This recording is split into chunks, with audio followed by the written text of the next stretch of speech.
You know, there are a lot of books in this series. Which series is that? Well, this series. Actually, you know what? These fandoms of yours that you keep talking about, they have lots of books in all of them. Yes, that's part of any fandom. There's books, there's movies, there's games. Most fandoms have it all.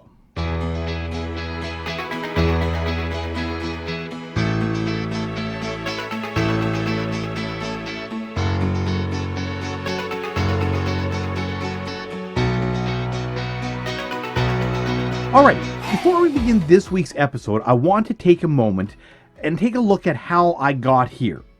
Not the physical location, mind you. That's easy. I walked to the kitchen where at the moment I'm writing this part of the show. Hey, when inspiration hits you, when the moment is there, you just go with it. Now, if you're a newcomer to the show, first of all, welcome. And don't forget to subscribe and like below. But let me catch you up. We are talking about escapism this season, and right now we are in the middle of fandoms. Like the Dream episodes, feel free to go back and watch them, they're on the playlist. They require more than just one episode to be examined correctly. But okay, I digress. For me, as I have mentioned before, Star Wars is my fandom. Bring balance to the Force? How can Anakin be the chosen one? He did bring balance to the Force. It's just a silly Jedi who thought balance meant that the light side would be on top. They forgot what balance means. It's really just a teeter-totter. I'll let that sink in for a moment. Welcome to the Chronicles of Geek.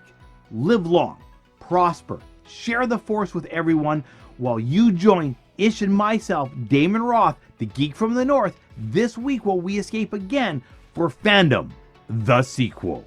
And don't forget to like and subscribe below.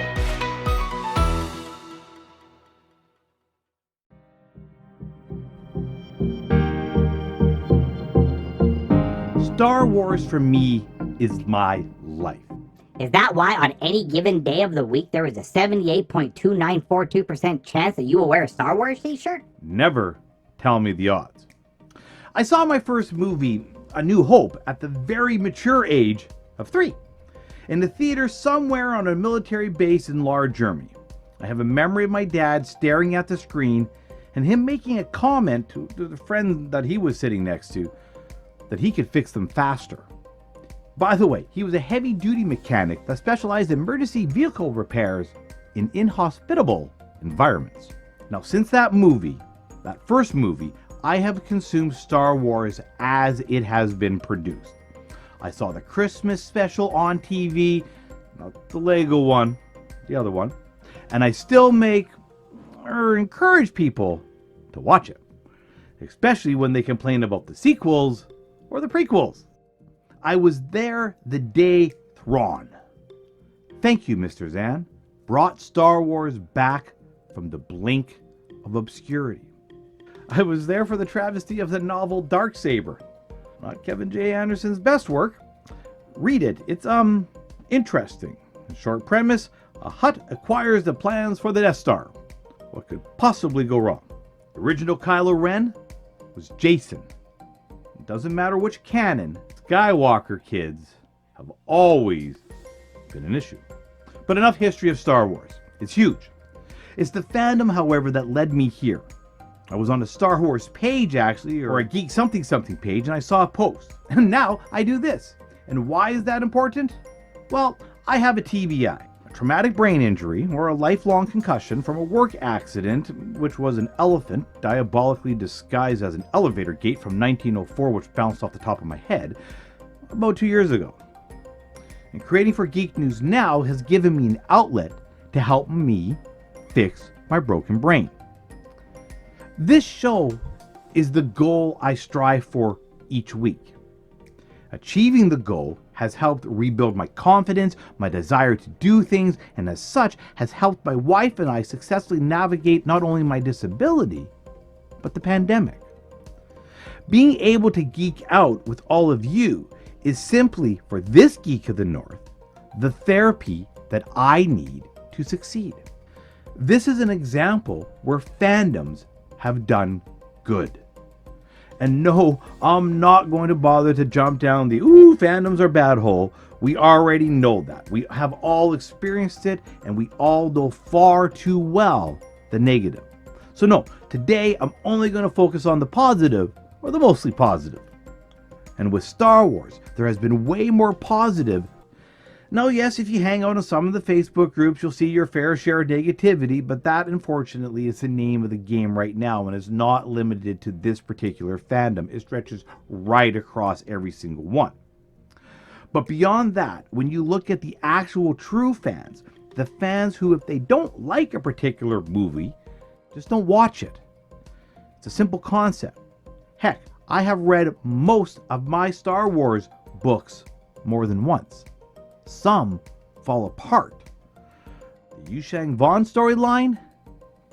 Once and only once. Real fans, in my opinion, don't care about what's in what timeline or who shot who first. It was Han. Okay, that one's not negotiable. I was there, remember. But real fans build their own headcanons. The stories that they love will just fit together. What's your headcanon? Me? Well, I just took a lore item out of the Old Republic multiplayer game, now in year 10. Have you ever heard of the Internal Empire or the Rakata? Now, rumor has it that they found a way to bend space-time using the Force to create, wait for it, multiple timelines. Yes, that is my headcanon. It is why the other timeline is just simply called The Legends.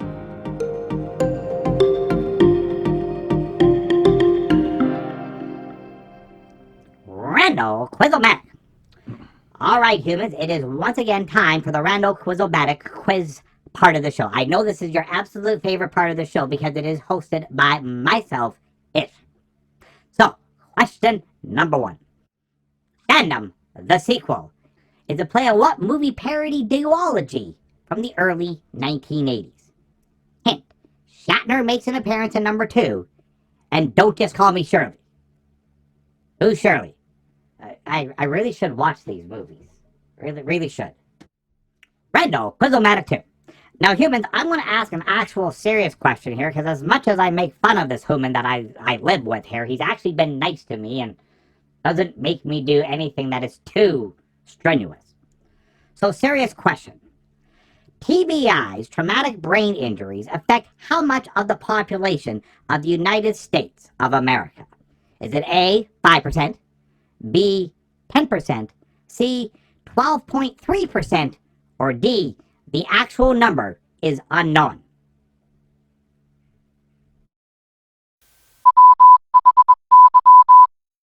On December 8, 1931, coaxial cable, marketed as a simple invention which has set the stage for transatlantic telephone, is issued a U.S. patent number US 1835031A.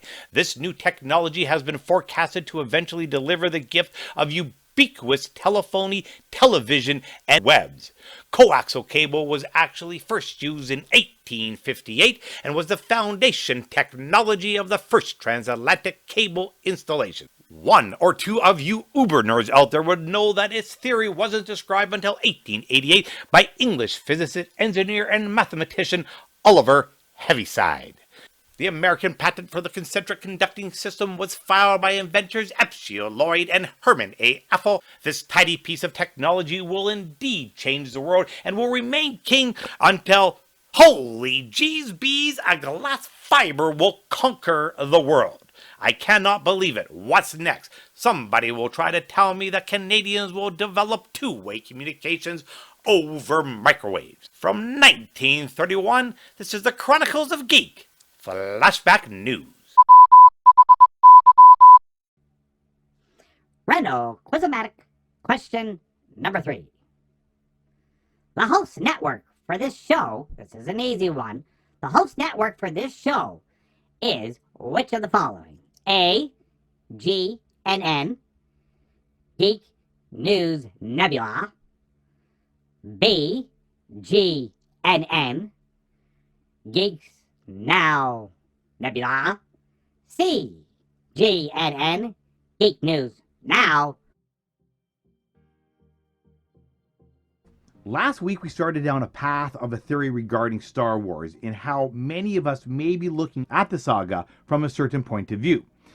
Basically, we may be missing the Rancor in the room. Now, to recap, we have agreed that the Force is real in Star Wars and that there are good and bad people. In addition, we have now established historical point number 1 established in canon. There are trained and in some cases untrained individuals in the galaxy that can navigate hyperspace by utilizing a unique gift, with evidence so far pointing to the Force. Now, remember the Chiss have this narrowed down to what they call third sight. What wasn't mentioned last week is that the Chiss also have something called second sight, which is basically minor Force abilities of telekinesis and telepathy. And you can find this reference in the Thrawn Ascendancy novel Chaos Rising and a couple of the other Thrawn canon books. Now, this is a major variation for what most of us assume is how things work in the Star Wars universe. Many of us have assumed that only droids had the ability to navigate through hyperspace. However, there have been examples of this throughout the Legends universe as well, not just current canon. Joruus C'baoth, the insane clone of Jedi Master Joruus C'baoth, and I have no idea how to say either of those names, so I'm just going with it. But they are all the way back in Heir to the Empire, Timothy Zahn's first novel for Star Wars way back in '93. Now, back in this novel, both the original master and the clone had a unique ability to help guide ships through hyperspace. Wait, does that mean Thrawn is just bringing back legend stuff through the new novels? Is that the theory? Good guess-ish, but no, that's not a theory. In my opinion, that's fact. But as for the theory, from the novel Chaos Rising, an excerpt. Page 275. The warrior, Cherie, and Thrawn were waiting for. The scene was in no great hurry. Thrawn and Cherie had been waiting 3 days when the silvery ship Duja had talked about appeared.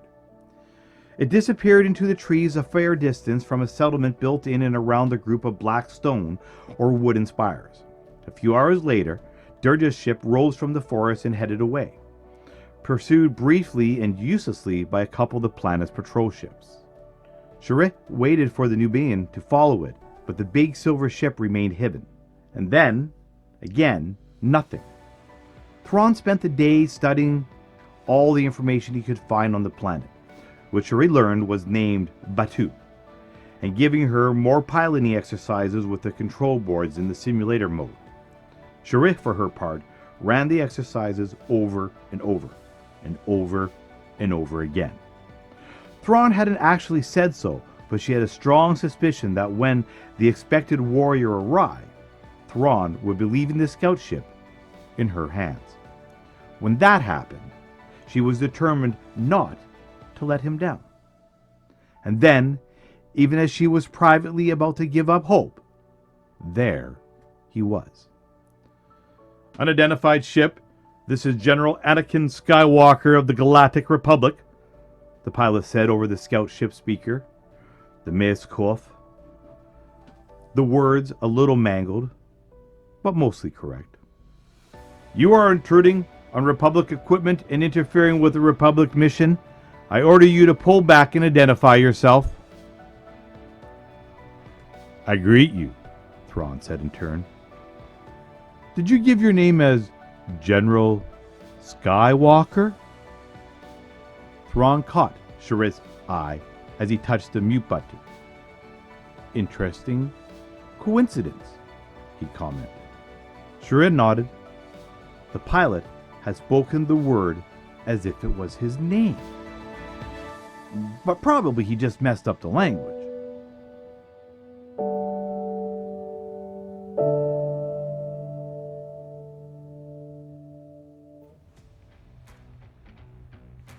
Okay, did you catch the reference?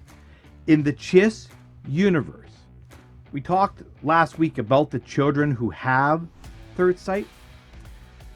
These are generally female, the children, and they are able to navigate hyperspace by third sight.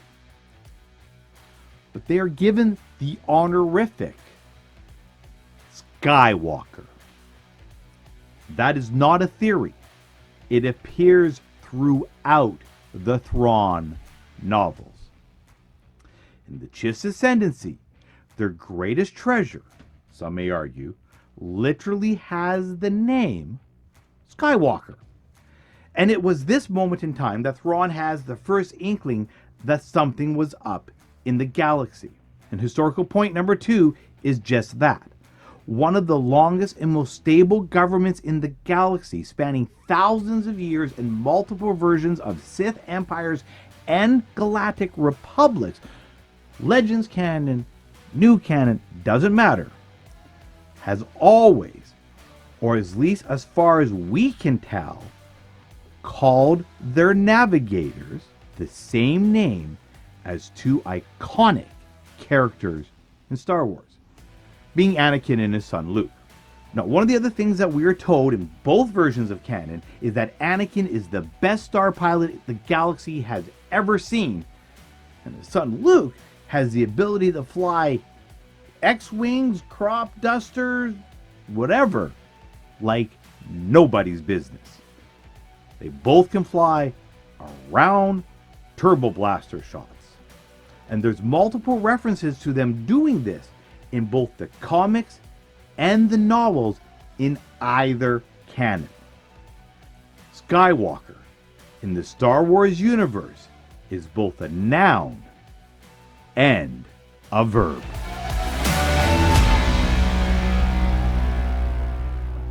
Randall Quizomatic, question 4. For 10 points. Are we even doing points anymore? Some of these have points and some of them don't have a million points. Question 4 for 1 million points. What color are the Chiss? But that's way too simple. These questions are all over the map. Maybe I should look them up myself or something next time. This is like, some are hard, some are simple. I don't know. Okay, I'm going to take a moment and leave Star Wars. The other day, my wife and I were going for a roller skate. We like to do that from time to time. And yes, for those of you who are not in the know, roller skating, invented way back in the mid-1800s here, like 1870 something, has enjoyed a massive unexpected comeback during the pandemic. Go figure. People like to roll. Anyways, we're out and skating about, and I come across a form of escapism that we have talked about. Music. In a park, one artist, all alone. There was random people listening here and there. Remember, it's a pandemic. But there were no crowds. Because where I'm from, we can't do that yet. But there they were, doing what they love.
Okay, now, again, taking a break from the normal type of geek that we do, we're going to throw something a little bit different in here, a little bit out there. This is something that myself, my wife, and one of my friends just kind of threw together. Anyways, just an excerpt. Remember, at the end of the day, we're all just geeks, sitting on a couch and connected. Oh, now Chris Jericho's controlling the turnbuckle. Jericho don't need no turnbuckle. Not that he wouldn't use it.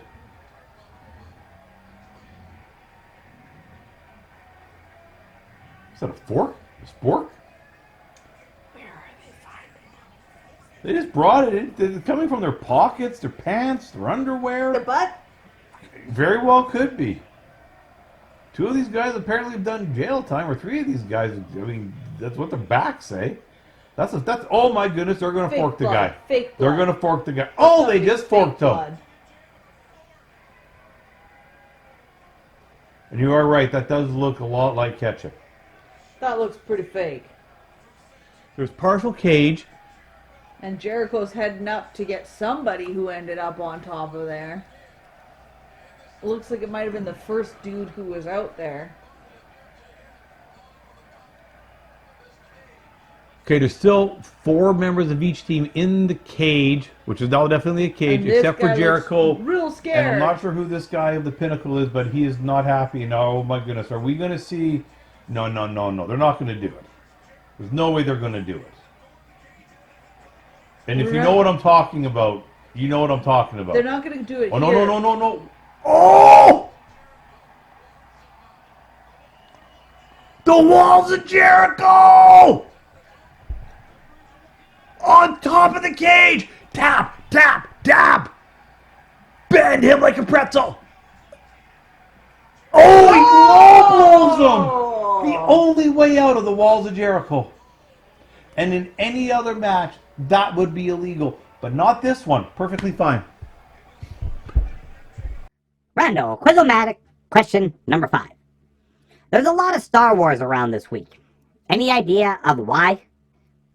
Okay, Human, I have already told you I'm new to this planet and I have no idea that you humans take this made-up holiday so seriously. I mean, sure, it's a great show, but an entire sequence of days turned into funny puns? Oh, wait. It's all about the coins, isn't it? Ah. Rando, Quizomatic results. Okay, humans, that's the 5 questions for today. So, as always, let us pursue the answer book to see what the answers are. And yes, this time I wrote them down so I would not forget what they were. I just have to find, hang on, I lost my paper. Human, I lost the paper. This week's Randall Quizzlematic is brought to you by MetallicDiceGames.com. If you need dice or other gaming devices, use the code GNN and bound on over to our favorite little gaming site on the net for 10% off all your gaming needs. Thank the maker that I pushed hard enough for the answers to go on to the next page of this writing thingy. Hard writing has its perks. Alright, question number 1. What movie duology was the woman referring to? The answer is Airplane. An Airplane, the sequel. Question 2. The actual number is unknown. Nobody knows how many people actually have concussions. Question 3. Oh my, my list, my backup list is, do you have it there? My paper and pen, you think they would come up with something to replace it by now? The answer's there, Question 4. Blue.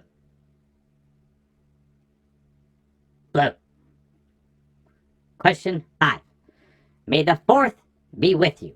It's Star Wars Day. May the 4th is Star Wars Day. May the 4th be with you. And then Revenge of the 5th and Revenge of the 6th and a bunch of other Senate 8, I am the 8th or something. I don't know. It's all over the interweb. Just go have a look. There you go, humans. Hope you did good or whatever I am supposed to say. Until next week, keep asking yourself random questions to keep improving your brain capacity. Alrighty, I am out of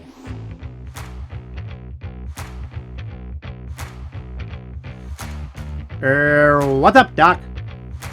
Shiny. To infinity and beyond. I love it when a plan comes together. Damn it, Jim, I'm a doctor, not your personal MacGyver.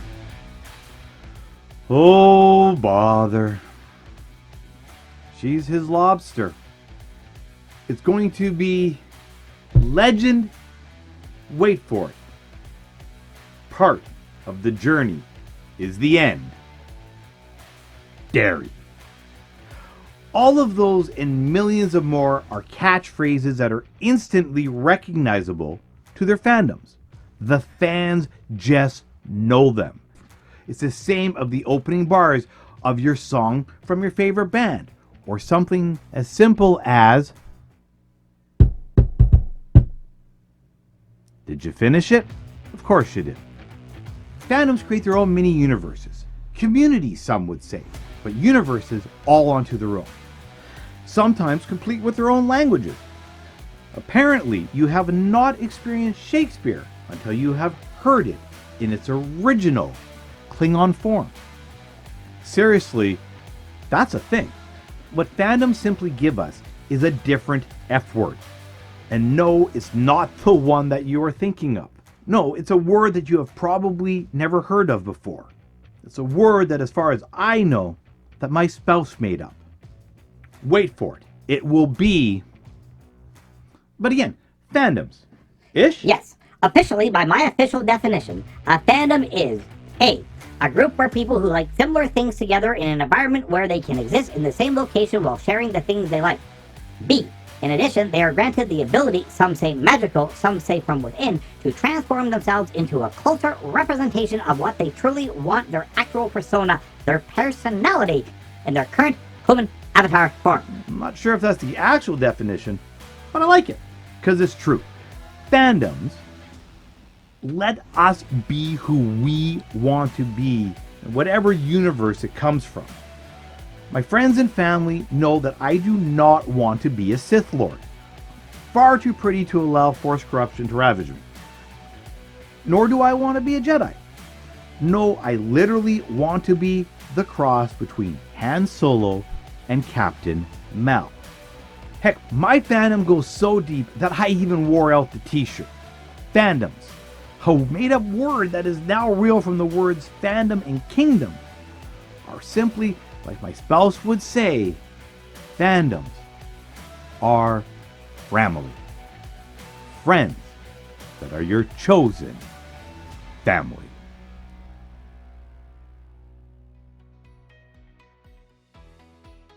Until next time, I'm Damon Roth, the Geek from the North, here escaping with you on the Chronicles of Geek on the Geek News Now Network. So don't forget to subscribe and like below, and as always, my friends, stay safe, stay brave, and most of all, stay geeky.